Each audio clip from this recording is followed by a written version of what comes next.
Welcome everyone, this is Phil Dixon with CMA. Thank you for joining today. We have a great turnout for the webinar and we hope you find this session interesting, educational, and informative. Today we're going to review the Florida General Record Schedule as it pertains to enterprise content and records management. Our presenters, of course myself, Phil Dixon, as I said, I'm the CEO of CMA. CMA stands for Content Management and Archiving. We were founded in 2009, have over 200 customers using our software applications and 26 implementation partners, both in the US and internationally. And we focus on email management and archiving. CMA's flagship product is Email Manager. And I've been in the enterprise content management space for about 10 years now. I'm a certified ECM specialist or enterprise content management specialist and a BPM practitioner or business process management practitioner. I'd also like to introduce Alexis Blue, who is joining us today from MCCI. Alexis is the sales director for MCCI, and Email Manager, CMA's product, integrates with some of the products MCCI delivers for ECM. So I'll go ahead and turn it over to Alexis to introduce herself and MCCI. Thanks, Phil. MCCI has been around since 1998. We're part of Unicode, who handles codifications for cities and counties across the country. And we are a Laserfish provider, one of the leading solutions in the government space for enterprise content management. We have over 500 government accounts, with over 125 being in the state of Florida. We focus on enterprise content management as well as backfile scanning services, agenda management, and the open records request process. So we're really focused on, helping government agencies be more efficient with their processes and their records. Very good. Thanks, Alexis. So just to cover our agenda here today, a little housekeeping before we get started. Of course, we're going to discuss the Florida General Records Schedule, GS1. That'll be number one topic. We'll go through the PowerPoint presentation. Should take about 10 minutes. We're going to show a capture demo, as capture is part of the ECM lifecycle, if you will, and important for records management. Then we'll cover, or Alexis will cover, an ECM or Enterprise Content Management demo, which will include records management. And we've got a few polls, only 3, that we'll ask you to participate in as we go through the presentation. Okay, so here is an interesting illustration graphic from AIM, the Association of Imaging and Information Management. And I really feel like I could do this whole presentation from this one infographic. The infographic is, the first time I saw it, it really helped me articulate the moving pieces, all the moving pieces of ECM and records management. And so if you see here in blue, AIM defines enterprise content management in 5 primary categories: capture, manage, store, preserve, and deliver. And so the GS1 is all about content types and retention schedules, or document classes and document types and their retention schedules. So it is your guide for implementing a preservation, aka records management strategy. So let's start at the beginning and work our way forward through this graphic. Capture is the process of identifying where content is created or received. So it's either human-generated or system-generated. It's either created internally or sent to us externally. And then beyond that, the documents are either electronic or they're paper. So we want to look at how information is created, how it's collected, how it's sent, how it's received, and that's how we start to evaluate capturing records for the organization. And so that will feed into how you manage and classify this information, and of course how that ties to your records management strategy. But because information volumes are growing exponentially, capture is one of the fastest growing sectors in the ECM space. If you're going the electronic records management route, capture should be tightly integrated with your electronic content management or records management system. And it should also eliminate as much data entry and manual processing as possible. And so in the ECM space, we call this classification, the data entry and assigning metadata or index values to documents. Same thing as a filing schema in the library, so your Dewey Decimal System.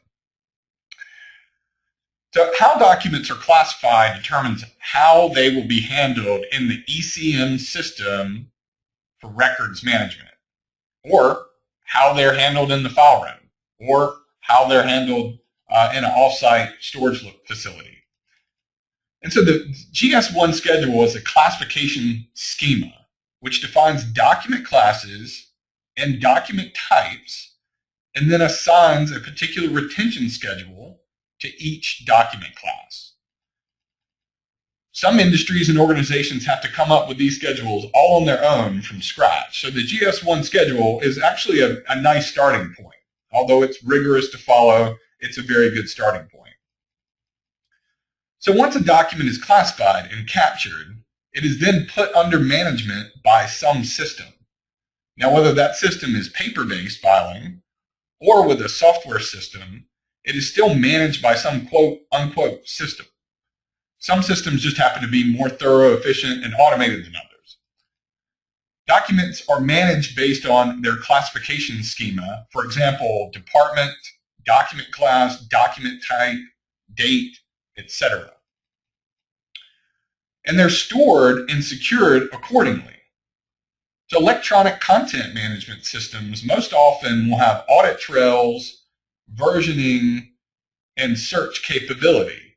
Basically what happens is now, in addition to classification or filing schema, we use to capture a document, the system begins to add what we call metadata and properties to the document. So now we have data about data. For example, when the document was accessed, by who, when, version number, and revision number. And then if we're annotating or marking it up, those items become data layers on top of the document, and they're associated with the document. And if the document is put down an approval path, or if the system further classifies a document based on rules and conditions, all this metadata is tracked and managed. So if you see in the manage and store here on the roadmap, that's really where we're talking about, where the metadata is stored along with the document is stored, and then the manage component here ties into our business process, how we handle documents, workflow, and of course, records management. And records management is going to leverage the metadata that's being applied from capture, the manage scenario, and the system-generated metadata in how it's stored. So this is a good thing for preservation, aka records management, because sometimes the metadata about a document will alter its retention schedule. For example, when documents are put on legal hold or there is a legal discovery event, then it will alter that document's initial retention period. This is something more mature content management systems can account for with their records management module. And we'll get into some of these options later in the demo portion of the session as well. So last but not least, we have deliver, and that's how documents are handled, protected, and accessed throughout their life cycle. So for the everyday common use in a government agency environment, we need employees to be able to access documents for review, for information, and for decision making. We may also need to provide vendors access to documents or make certain documents available via our website, intranet, or extranet. So one of the most important use cases for Deliver is in a public records request. We must be able to do several things: export electronically and or print. We also need to be able to redact and or watermark documents. We're required to redact personal information for certain roles before distribution in a public records request. Okay, like I said, I could probably do the whole presentation from this one slide, but we'll move on for now. But note that this presentation will be available following the webinar, and both Alexis and I are happy to address any follow-up questions you might have. Okay, so the importance of records or electronic records. And as I stated earlier, data and document volumes are growing exponentially each year. The amount of information we create and receive is increasing drastically, and it's sometimes difficult to keep up with it. Because so many records start off electronically, it is a great opportunity to evaluate capture, especially when capture integrates with your records management system. Again, whether it's paper-based or electronic. Obviously, we favor electronic, but we realize that some organizations are still operating in the paper-based environment. And we hope to show you some solutions for going the electronic route today. And so these solutions can help automate document ingestion and classification. The key here is to backtrack the document or business process to its inception. So where does it start? And when do we hit the start button on this document trail? And from there, we can start to look at and optimize the most efficient way to capture and classify a document. And so today we're going to show one capture method by integrating with email systems. And so here's the question: is electronic records management paper-based or is it electronic? And the answer is both. And so Alexis will speak to this a little more in her presentation, but it's certainly possible to track and manage physical records alongside electronic documents in a dual state. So here we have a slide which details out which documents and content types or records are managed and how well. And as you see at the top, many of these content types are transactional in nature. So paper correspondence, paper forms, reports, web content, emails, these are all very transactional documents. And you can think departmentally, accounts payable and purchasing and things that are very repetitive are what I call transactional content. And then as we kind of move down the slide, we see that these content types are a little more collaborational. So there's this push and pull of transactional versus collaborational content management. And collaborational content is a little more difficult to manage and capture, usually because these are large files, or they don't adhere to a certain frequency or any type of business process. So it's hard to get our arms around how we manage collaborational content, but there's some very good ways to do this. So both of these attributes from a frequency and from a process standpoint make them difficult to handle. And if your organization follows this dark blue pattern on the left, then you're not alone. And so what are the main business drivers for records management? The top two drivers here, efficiency and effectiveness, usually have a more real-time and immediate impact on your organization. And so we want to provide better service to our constituents, whether it's public where it's the public or our employees, or we want to work smarter instead of harder. These speak to the day-to-day operations of our business. And the bottom two, compliance and continuity, are geared towards risk management or mitigating risk. And these drivers are sometimes ignored until we have been burned in a lawsuit, discovery request, or even information loss. And so as ECM software providers, we certainly think they are all equally important, but compliance and continuity are usually hard to quantify until after it's too late. It's like purchasing flood insurance when you're in a 500-year flood zone. Flooding doesn't keep you up at night until, of course, you're actually dealing with standing water in the kitchen. The exception to this rule is, of course, when state and federal regulations are issued and they're issuing new requirements, and those requirements, if you're not following them, are associated with significant fines. And so then, of course, compliance becomes very quantifiable. What is the fine if we get fined? And so the general record schedule, of course, is it's a policy. There is compliance associated with it, but I think that the main takeaway is that it's a great guideline. It's a great starting point to kind of found how you're going to attack your records management strategy and start to put some systems in place to do this more efficiency that can attribute to effectiveness and efficiency in the day-to-day operations, but then would actually also get you compliant and provide business continuity from an information law standpoint. So it's a great foundation and starting point.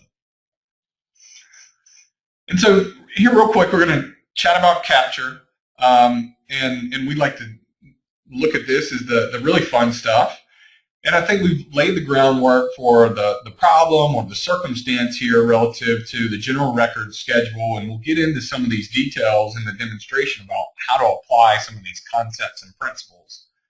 And Alexis and I are going to present a few solutions for you, and then my focus is going to be on capture, and her focus will be on, well, everything after capture, enterprise content management and records management.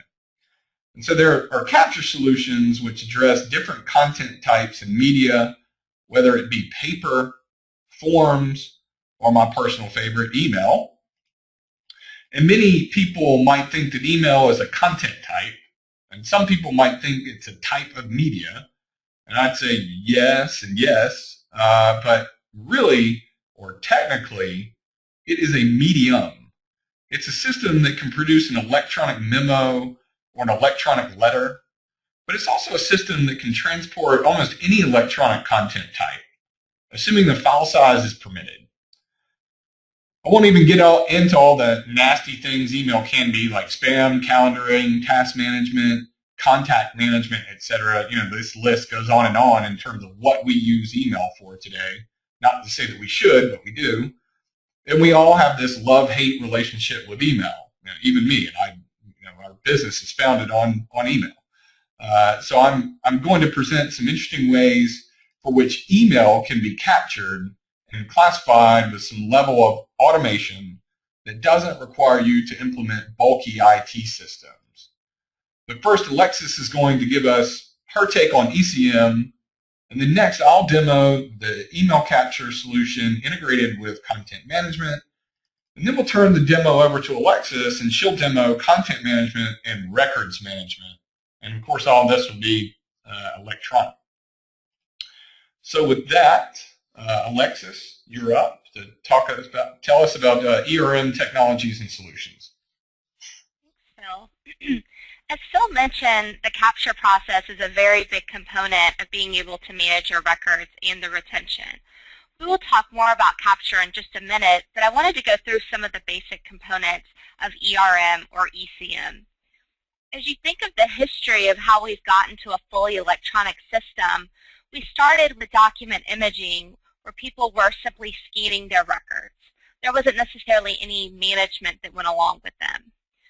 Then it kind of evolved to the term document management, So people were able to share documents and they were able to search and view in addition to scan their records. And now currently we're really focused on ERM and ECM. We refer to it as ECM because it's enterprise content management. You're not just managing paper anymore, you're managing all the different types of content. So no matter the medium, we can manage that information. And where the ERM part comes into it, the electronic records management, is we're able to manage the full records life cycle all in one location. So this is very powerful for an organization. Instead of having files that are some are paper and then different systems that have different components, and then still having to manually manage retention schedules and reporting that information to the state, it can become a very cumbersome process. So having all that in one system really is beneficial. So let's take a look at some of these concepts of kind of what's all included. The first part is collaboration. So being able to collaborate on records inside a system. When you start automating processes and not just necessarily scanning records for archival purposes, you're managing records that are live. So maybe a budget document that you're working on together, with several documents. So everything gets stored in one location. So you have portals, internally, or you have portals for putting records out to the public. A lot of people use SharePoint for collaboration, so we can definitely integrate with that. Being able to archive your emails, as Phil mentioned, accessing electronic forms and being able to store those, that's all part of the collaboration component. The next part is business process management, and I think this is one of the most exciting parts of where we are today, because people were just so focused on scanning in their paper and just being able to archive their records, which definitely is a huge benefit to organizations. But with business process management, we're really starting automating our processes from the beginning of the process. So not just when the whole process has gone through and we're archiving in paper, we're starting it from the beginning. So now we can archive in all those emails as they're coming in. Through workflow, we can automate an approval process. So maybe someone is requesting, has an employee application that comes in. That all gets automated through a process. And then the records management system can take over managing the retention of that document. So everything's in one location. The next part is content management. So kind of going back again to the collaboration, we can do versioning with documents. We can do check-in, check-out, being able to manage all the different access controls of who has the capability to access documents and view them all in one location. And then last but definitely not least is the electronic records management. And with this functionality, you're able to manage the retention of your documents to meet the state guidelines. And you can also manage the retention of physical records. And in addition just to being able to tie a retention schedule to your electronic records, you also have a full audit trail of everything that's occurred in the system. So if anything comes up in question, you can show that you did what you were supposed to do as the records manager or the records liaison. And a true ERM system is going to be DoD certified, which meets the federal level certification for records management, which we see a lot of states adopt, including Florida, to meet the requirements for electronic records management. I'll turn it back over to you, Phil. Great. Yeah, great points. I mean, I think, looking down this line, it really makes sense back to the illustration graphic and how information flows. And again, back to being more efficient on capturing and creating information and being able to go ahead and do that at the time of creation really starts to give us a lot of efficiency down line for collaboration, business process management, and content management. And then, of course, records management just starts to happen on the back end. So it's less of this, like Alexis said, this manual process of archiving and this manual process of doing, quarterly or annual records reviews and then figuring out what goes where and when to move it off site and when to get rid of it if we ever do, those types of things. So Very good. Okay, on to the demo portion of the presentation. Again, here I'm going to demo a capture tool. The capture tool is called Email Manager, and it integrates with Laserfish. With Laserfish, Alexis is going to demo, and it's an enterprise content management system. So before I really get into email here, I'm just going to give you a very high-level overview of what we've already talked about: classification, metadata, document classes, department types, how information is going to be organized electronically. So Laserfish has this concept of templates, and templates, as you can see here on the left, have fields or properties, or we can call this metadata.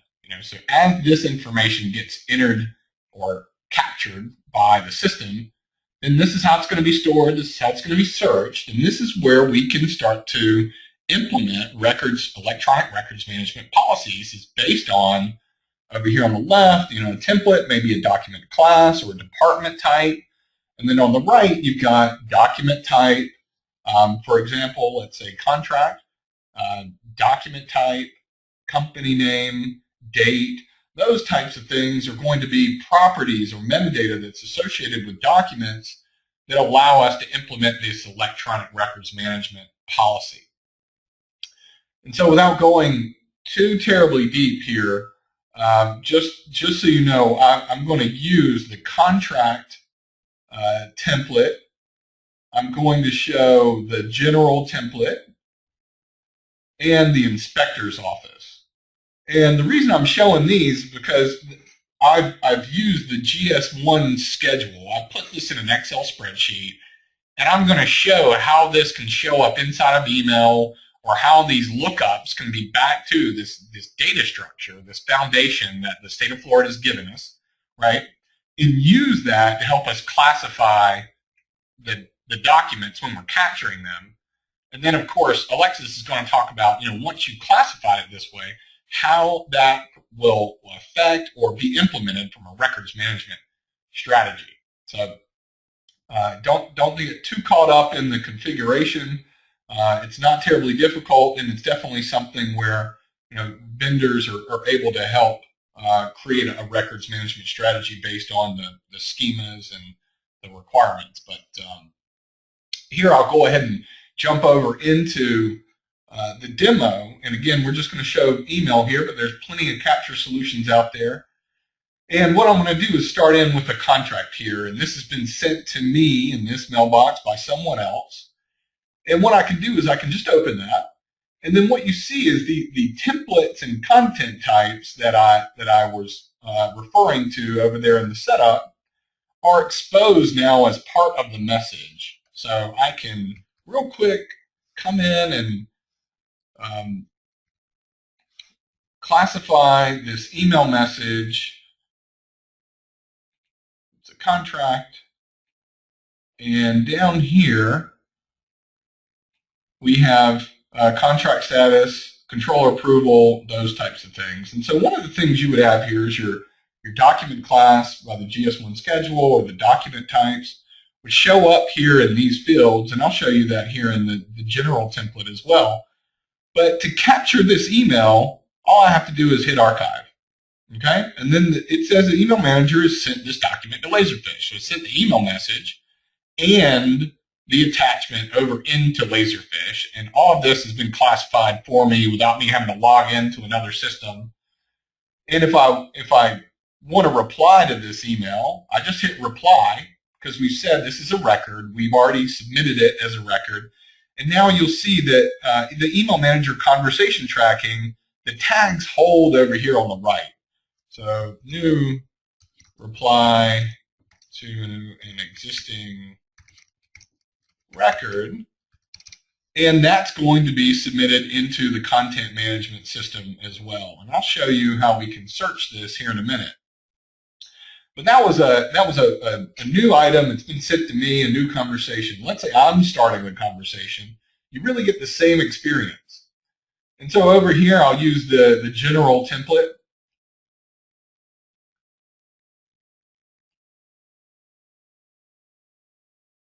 And here you'll see that I've got these lookups for the GS1 schedule. So if I type in plans, it's going to pull back all of the document types that have plan in the document title or document type title.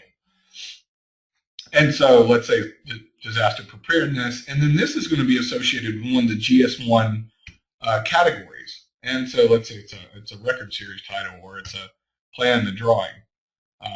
But if you look at how we're doing the lookups here, anything with A in it, you can see that these categories are available to us now as part of the conversation or the capture process. And now I can go ahead and send this to myself just to show you how tracking works again.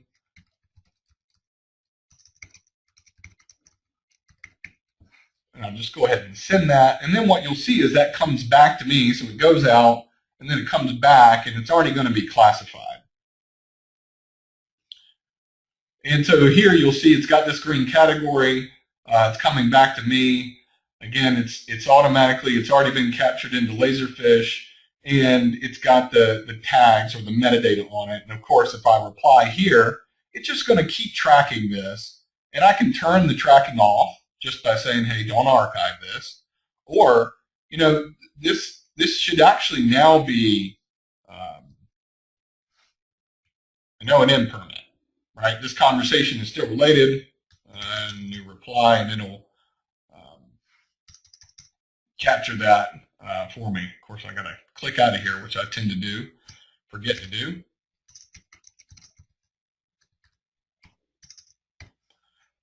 And so it's just going to track all this information for me. I don't have to do a whole lot. I've just got to get these initial tags on it, and it can capture this information automatically for me. So now I'm going to go ahead and send in a new item and show you how we can automate classification and automate capture. And so I'm going to send in a new contract here from another email account. And what you're going to see is we have the ability to create archive rules. So whenever I drag and drop an email into my contracts folder over here, it's automatically going to pick it up and associate the template and metadata to it automatically for me. And I've got several rules set up here, and it's pretty easy to set up a rule, but I'm just going to go ahead and do it to show you, this doesn't have the category. It hasn't been classified. I'm going to drag it and drop it over here into the contracts, and it's going to be automatically tagged for me. It's uploaded to Laserfish, and now it's already a record. And our records management policy is going to start managing that, or the Laserfish workflow can manage this document for me. And as a user, I just continue to use Outlook the same way I always do. So I'm going to show you another automation scenario where I'm going to send this in from our Gmail account, and it's Acme Invoices here. And I've got a rule for Acme Invoices, and what you're going to see is I'm going to send it from this Gmail account, and the rule that I've got set up is automatically going to pick this email up and load it into Laserfish for me. So as soon as this hits, you'll see it turn green, and I'll be able to open it, and it's got the category of the classification on it for accounting and Acme, and it's coming from Acme Invoice. So this is just an invoice example scenario, and it's already been classified and stored in Laserfish. So then the other thing that we can do here is search from Outlook into the document management system.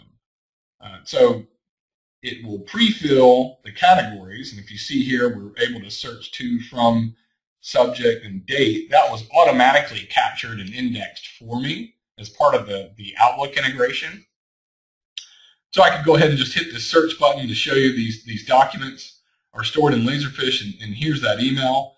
And even in Laserfish, so Laserfish, again, is this content management system. You've got the templates and the fields and all this metadata that we're going to be able to collect about a document. And even if I launch that from Laserfish, we'll see that it's got the metadata on it. And now if I reply to that from Laserfish, it's still got the metadata, so we're going to be able to capture it back. Again, still just using email the way we always do. So, the volume of information that's coming through email, is quite significant. And so this just gives you a really simple tool to capture email and email attachments into Laserfish. Now, one other example here before we turn it over to Alexis is we can also archive directly from the Exchange server. So let's just say new rule, and I'll put it on this mailbox here that we're using.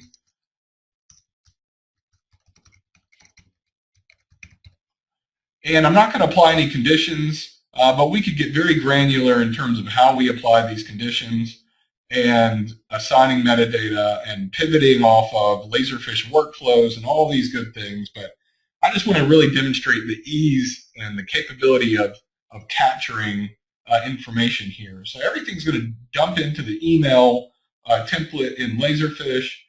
And I'm going to go ahead and create this rule.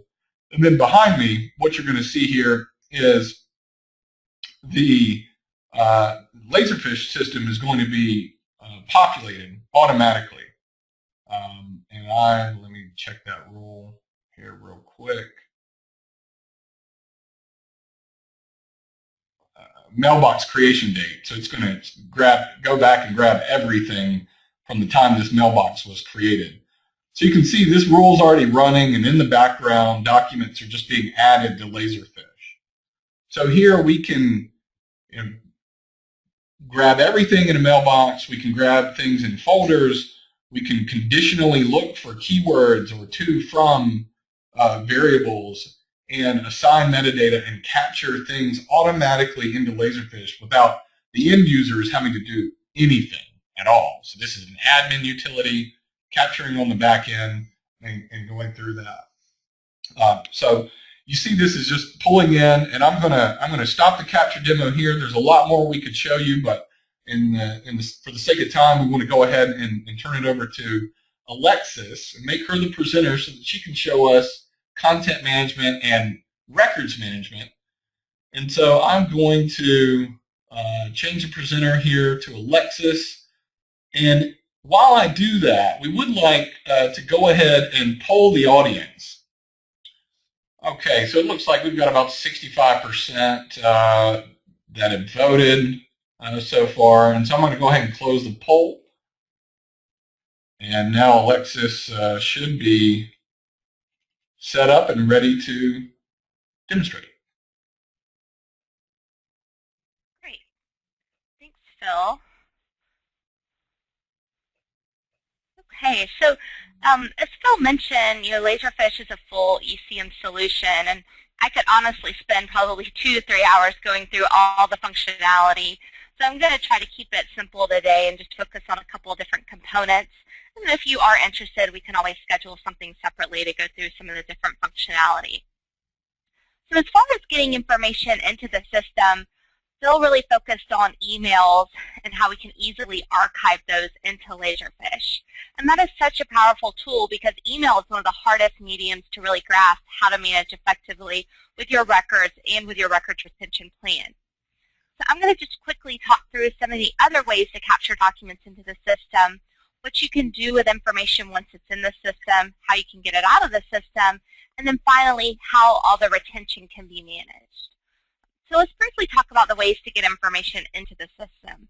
Of course, as I mentioned when I first talked about ECM, scanning is a huge component of this. So we can easily scan paper records into the system. This is our scan button up here. It can launch a scanning interface. We can use a desktop scanner, or if your organization has network scanners or even the multifunctional printer scanner copier devices, those can definitely be utilized to get those paper records into the system. We can also import in records that are already electronic. So you can simply go File, Import, and go navigate to a location on your network or your desktop to bring a document in. So if you already have PDFs or Word documents or anything you may want to manage in the system, you can definitely bring those in. The nice thing about a full enterprise content management system is it doesn't matter the format. This Bill showed you he was bringing in a lot of emails, but any type of document type can really be managed inside of the system. We also have options for Apple and Android devices, so having apps to bring in documents for people that may be out in the field, snap in pictures that need to be, part of a record in the system. Electronic forms is definitely one of the most popular requests we're getting for bringing in, forms for instead of creating paper to begin with. They're actually trying to just start the creation of a document paperless and create it with an electronic form. And another popular way of bringing documents into the system or data is by integrating with a third-party tool. So you may have a financial system or an ERP system, and you can easily integrate with those to bring that information into the system. So for sake of time, I'm actually going to just jump into a document that we already have in our system. So Laserfish has a really nice Windows Explorer-like look and feel folder structure. And so I'm just going to go and open up some minutes. So when I open up my image, I have my thumbnails on the left-hand side, and in the middle I have an image. So this has actually been scanned and archived as a TIFF image. And that's really the industry standard for imaging. That's what you're going to want to store anything in that you may be managing the retention in. So one thing that I mentioned was that you can easily bring in documents that are going to be different types of formats, but when it comes to the final archival, you can always convert them to a TIFF image once it's kind of done with the active part of the life cycle. And if you do want to keep them in their native format, you can do that as well. It's always just going to be based on your policies and procedures and what type of record schedule you're keeping. We're kind of focused on the Florida schedule, and most of the time that's going to really point back to the TIFF. We do see a lot more acceptance coming up for PDFs as well, which you can easily bring into the system. Right here we have our metadata. So Phil briefly mentioned, our templates and how we organize documents. So this is really going to help you with searching your records. So you can search upon any of these different template fields.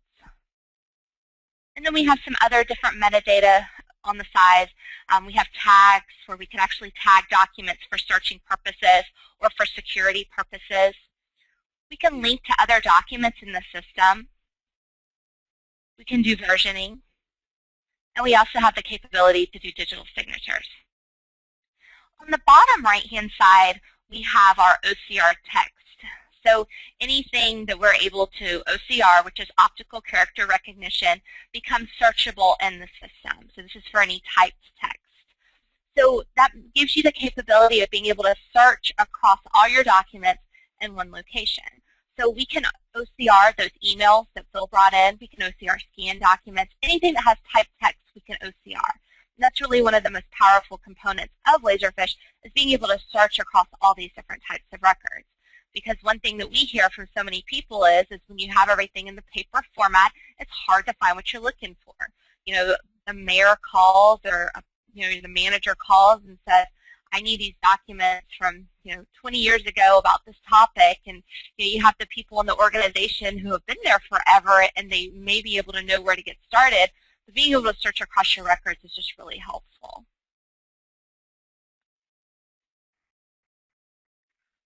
So I'm just going to close out of that, and we'll talk a little bit more about these different folder types in just a moment.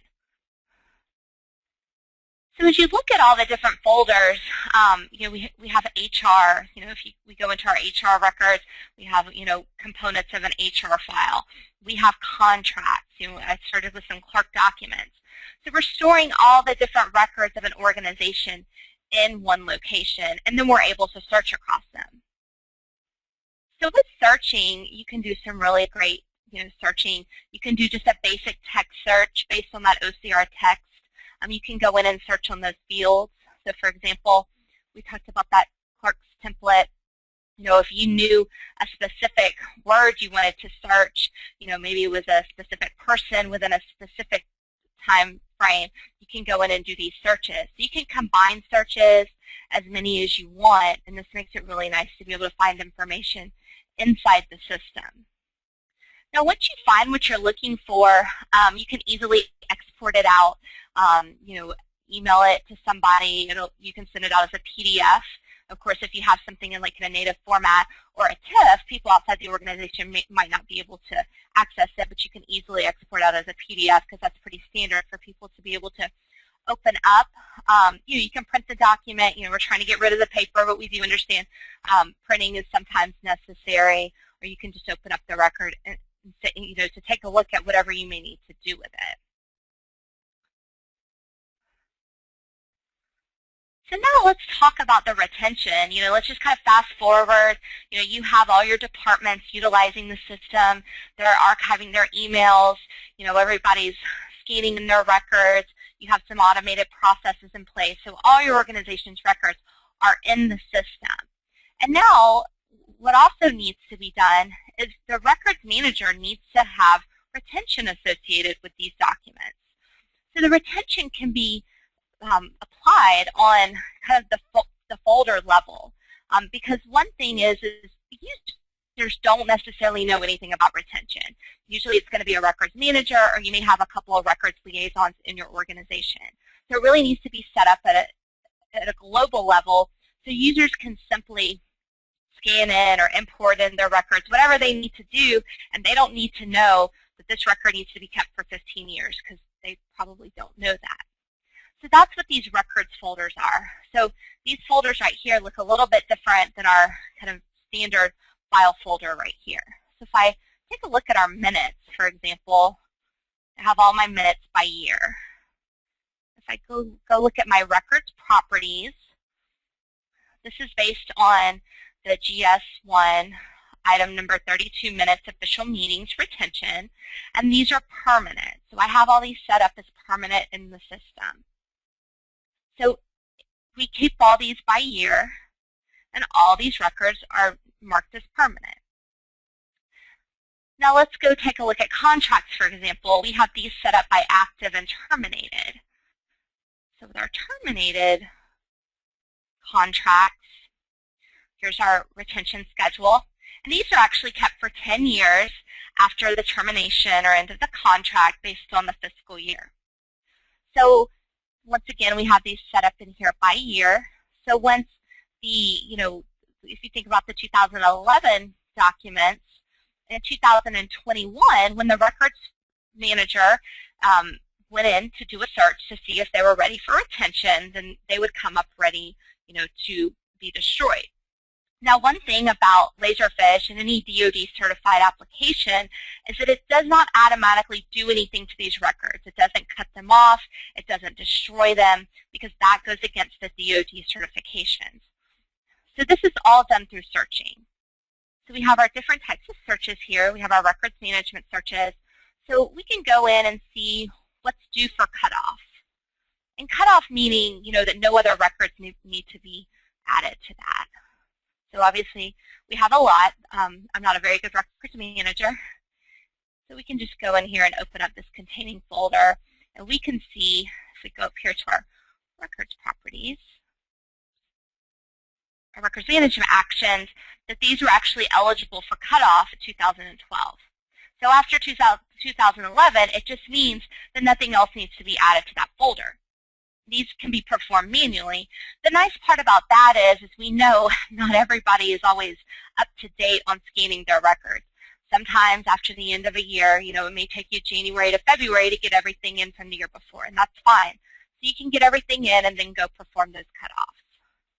So that means that nothing else can be added to this folder. So if I went in and tried to add something to this folder, nothing else could be added.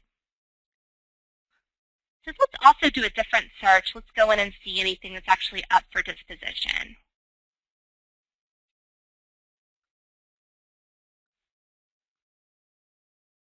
So here we have one.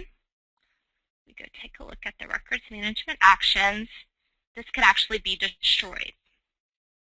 And only the records manager has the capability to do this. So this is all based on security rights. It's not like any user can go in and do this functionality. So once this is destroyed, it's actually going to destroy the records in the system, but it will keep the metadata so you can always go back in and run a report of what happened. So that way if somebody came back and requested a record, you could easily say, I don't have this record, here's the metadata information, I destroyed it on this day because it was up for retention. And that's how you meet the records laws. So everything can be reported on in the system. And one last thing to note is we also have the ability to freeze records. So things come up in litigation, you need to be able to put a hold on those. So those records, if maybe they're up for retention, they need to be frozen until whatever happens in that case, is closed out. So you can go in and freeze the selected records, and then you can enter in a reason, in litigation. And then that record then can't be, it's not going to continue on in that retention life cycle until someone goes in and, takes that off of hold, based on the results of, that case or whatever may be going on. So that's just a quick overview of, how Laserfish would work from an ECM standpoint, from capturing your records, and then how you can manage the retention on them. As I mentioned, a lot of functionality in the system. This is just to kind of give you a good overview. Phil talked about how you could easily capture those emails, and you can see how you can easily manage the retention of the records on a global aspect. So Phil, I will turn it back over to you. Fantastic. Well, thanks, Alexis. That was a great demo, and one of the reasons that CMA decided to partner with Laserfish and partner with organizations like NCCI is because they are so strong in the government agency industry, and the product really does fit nicely for the business requirements for government agencies. So thank you for joining. We do want to encourage everyone to go ahead and ask any questions that you have by typing into the questions module in GoToMeeting. And Alexis, we do have one question already. So for those of you who do have questions, please go ahead and type that in, and please hang around for a very quick poll before we close here. But Alexis, the question is, what about storage of MP4 and audio-video file types? How does Laserfish handle that?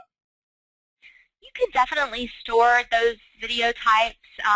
Laserfish can really handle any type of file format. The biggest thing is when you get into file formats that aren't necessarily like a PDF or a TIFF or a viewer somebody has on their machine, certain users may have issues being able to open it up. So you would need to make sure that they were in some type of format, that people could have a viewer for and be able to open up. The other thing is when you get to putting information out on the web to the public, sometimes those files are larger, and you just have to make sure you have the bandwidth, and depending on the size, for them being able to access. So we have seen people do it, but there are definitely some considerations if you are going to make them public. If you're just going to store them internally and you don't really have to worry about people being able to access it, it's just more from a retention standpoint, then there's definitely no problem with doing that. And we have a lot of people that do store those. Very good. Second question is, who has the authority to change the state retention schedule in the GS1? And so I'm assuming that's a records management role question as it pertains to who's set up in the system, how they're set up. Yeah, sorry.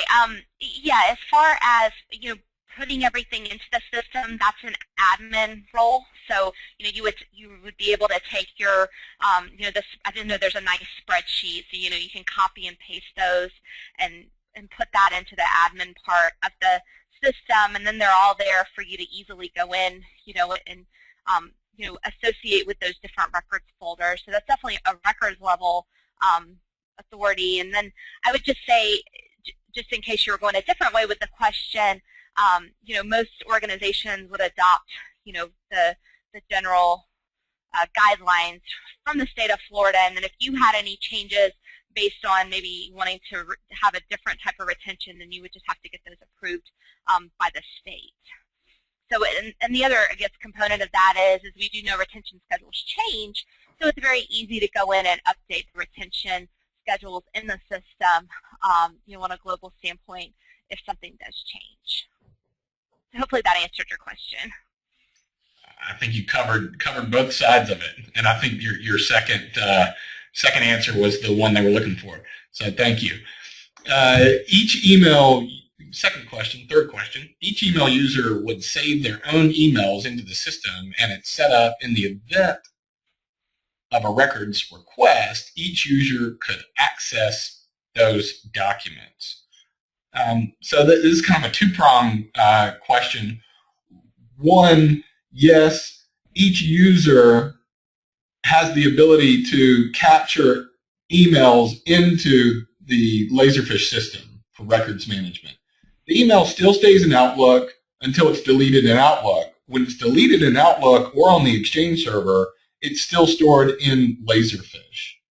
And the other part of that question from an email management standpoint was from an automation standpoint, you can capture everything. It doesn't have to be up to the end user. You can do it with rules and capture everything or very specific email based on context, keywords, to, from, date, subject, body of the email. That is possible as well to do that as a system monitoring capability there. And so, Alexis, I think the second part of the question is for you. In the event of a records request, each user could access those documents because Email Manager captures it into Laserfish. Laserfish now stores it and manages those files. So, Alexis, maybe if you want to recap the records management or public records request process. Yeah, I would just add that most of the time we see in organizations, usually like a department head, or there's certain people, that are responsible for the records request. So everything that's stored in the system is going to be accessible based on people's user rights. So if you don't necessarily want users to be able to, just be the ones responsible for records requests, there would be other people that would be able to access those records based on the right credentials. So, there may be a records request that comes in about a very broad subject, and it has documents that are going to be from various people and emails, and it may have, copies of contracts. So someone's responsible for putting all that together, so they would have access to all that different information, no matter who the user was that archived that into the system. And if in your organization the user is responsible, then yes, based on just having their appropriate rights to access Laserfish, they would be able to provide those for the request. Very good. One more thing to add to that is if you have the ability, from an email management standpoint, if you have the ability to upload to Laserfish, then you have access to upload and search. So yes, you can search your email when it's stored in Laserfish, but for example, if you do not have access to particular content types or document types, and those emails are stored in those same repositories or folders that you saw there, then you're not going to have access to other people's email. So hopefully that answers the question there. And please feel free. We'll hang on a little bit more. Feel free to answer your ask your questions. We would like to just gather your opinion on the session so far, since it is 12 o'clock and we know it's lunchtime. So we do want to launch the second poll, and that's just, did you find this session informational, educational, and informative? And so we certainly appreciate your feedback, and we certainly appreciate your time here today.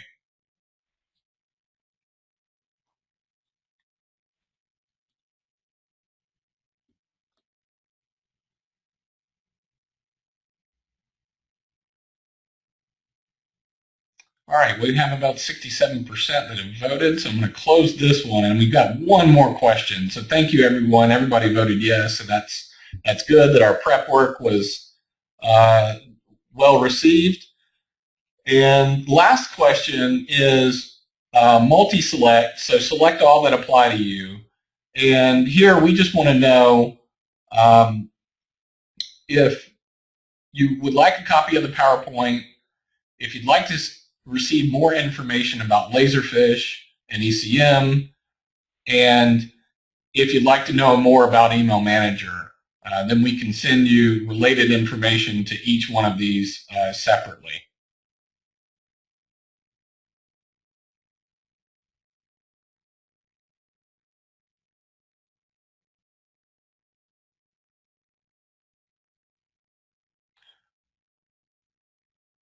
Okay, I think we have about 58, 67% have voted here. So we certainly appreciate your time today. Just to recap the PowerPoint presentation, there are a few bonus slides here.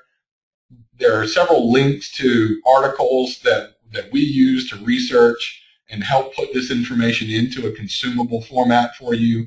And then a couple of websites that are really good. Of course, MCCI is a great resource for content management and records management strategies.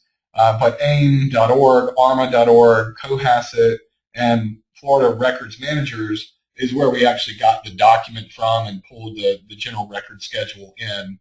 So there's a link to that website as well if you haven't already been on it. So with that, we certainly want to thank you again one more time for attending. We appreciate your time and interest in the subject matter. We appreciate that you did find it informative, and we certainly look forward to talking with you further. If you have any additional questions, feel free to email us directly via the webinar invite, and we will also send this information out to you with our contact information as well. Again, you can email us or call us, and we'll be happy to follow up with you accordingly. So Alexis, thank you for co-hosting with us. We certainly appreciate the partnership and relationship with MCCI, and we look forward to talking with each of you sometime in the future. Thank you again, everyone, for joining.